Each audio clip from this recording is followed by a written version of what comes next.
যুক্তরাষ্ট্রের জন্য যেন মূর্তিমান আতঙ্কে পরিণত হয়েছে হুথি। অবস্থা এমন যে ঘর থেকে বের হলেই হুথির হামলার শিকার হচ্ছে যুক্তরাষ্ট্রগণরা। জলে স্থলে কিংবা আকাশে কোথাও স্বস্তিতে থাকতে দিচ্ছে না হুথি। দিন যাচ্ছে, আক্রমণের ধার বাড়ছেই, আর এতেই নতুন করে ভাবতে হচ্ছে নেতানিয়াহুদের। হুথিদের এক মুখপাত্র দাবি করেছে তাদের যোদ্ধারা মার্কিন রণতরী ইউএস হ্যারি ট্রুম্যানেও হামলা করেছে। এছাড়া হুথিরা তেল আবিবে ইসরায়েলের একাধিক সামরিক ক্ষেত্রে বেশ কয়েকটি ড্রোন হামলা চালানোর দাবিও করেছে। অর্থাৎ জলে যুক্তরাষ্ট্র ও স্থলে হুথির মিসাইল বৃষ্টিতে কাঁপছে পুরো ইসরায়েলগণ।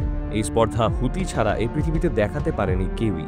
এমন হামলার মাধ্যমে হুথি যেন সরাসরি এক মহাযুদ্ধের আহ্বান করল, যে মহাযুদ্ধের মাধ্যমে ফয়সালা হবে গাজার মাটির ভবিষ্যৎ। একযোগে যুক্তরাষ্ট্র ও ইসরায়েলের হামলার পরে অবশ্যই প্রত্যাঘাত আসবে, এটা জানে হুথি। তবুও তারা থামছে না, যেন সবকিছুর প্রস্তুতি নিয়েই মাঠে নেমেছে তারা। তাদের পেছনে কে যেন দাঁড়িয়ে আছে মহিরু হয়ে। হুথির মুখপাত্র জানিয়েছেন, যুক্তরাষ্ট্রের সামরিক আগ্রাসনের প্রতিক্রিয়ায় তারা পাল্টা জবাব দেয়া অব্যাহত রাখবে। তিনি আরও হুঁশিয়ারি দিয়ে বলেছেন, যুক্তরাষ্ট্র উত্তেজনা বাড়ালে আমরাও উত্তেজনা বৃদ্ধির মাধ্যমেই তার জবাব দেব। হুথিরা ইয়েমেনের কৌশলগত জলসীমায় ইসরায়েলি নৌযান চলাচলে বাধা দেয়া অব্যাহত রাখবে বলেও ঘোষণা দিয়েছেন তিনি। যতদিন না গাজায় ইসরায়েলি হামলা বন্ধ হয় এবং অবরোধ প্রত্যাহার করা হয়, ততদিন হুথিরা ইসরায়েলি স্বার্থের বিরুদ্ধে তাদের অভিযান চালিয়ে যাবে বলেও সাফ জানিয়ে দিয়েছে হুথি।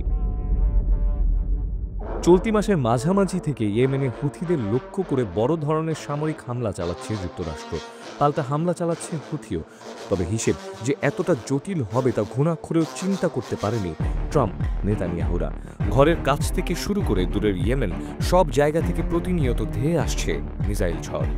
সেগুলো ঠেকাতে বড্ড ক্লান্ত যেন ইসরায়েল। সে ক্লান্তির ছাপ পড়েছে সাধারণ ইসরায়েলিদের চোখে মুখেও। নেতানিয়াহুর পদত্যাগ দাবি করে বিক্ষোভ হচ্ছে ইসরায়েলেই। জড়ো হচ্ছে হাজার হাজার মানুষ। তারা যেন আর নিতে পারছে না এমন অনিশ্চিত বন্দোবস্ত। এদিকে গাজায় বর্বরতার জেরে ইসরায়েলের বিরুদ্ধে বিশ্বজুড়ে বাড়ছে ক্ষোভ। এমন অবস্থায় গাজায় অবিলম্বে যুদ্ধবিরতি পুনর্বহালের আহ্বান জানিয়েছেন স্পেনের প্রধানমন্ত্রী। একই সঙ্গে দ্বিরাষ্ট্রীয় সমাধানের ভিত্তিতে এই অঞ্চলে শান্তি ও স্থিতিশীলতা অর্জনের তাগিদও দিয়েছেন তিনি। স্প্যানিশ প্রধানমন্ত্রী পেদ্রো সানচেজ লিখেছেন, ধ্বংসযোগ্য ও প্রাণহানির এই মর্মান্তিক বিপর্যয়ের অবসান ঘটাতে হবে আমাদের। অর্থাৎ দিন যাচ্ছে, সারা পৃথিবী থেকে ভূয়োদ্ধান শুনছেন নেতানিয়াহুরা। এক টুকরো মাটির জন্য ঘরে বাইরে কিংবা বিশ্বমঞ্চে ইসরায়েল যে চরম একা হয়ে যাচ্ছে, সেটা কি আদৌ টের পাচ্ছেন তারা? একবারও কি সেটা ভাবেন? যদিও তা ভাবার সুযোগটাই বা কোথায়।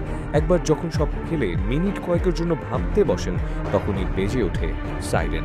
ওই যে আবারও আসছে হুথি মিসাইল।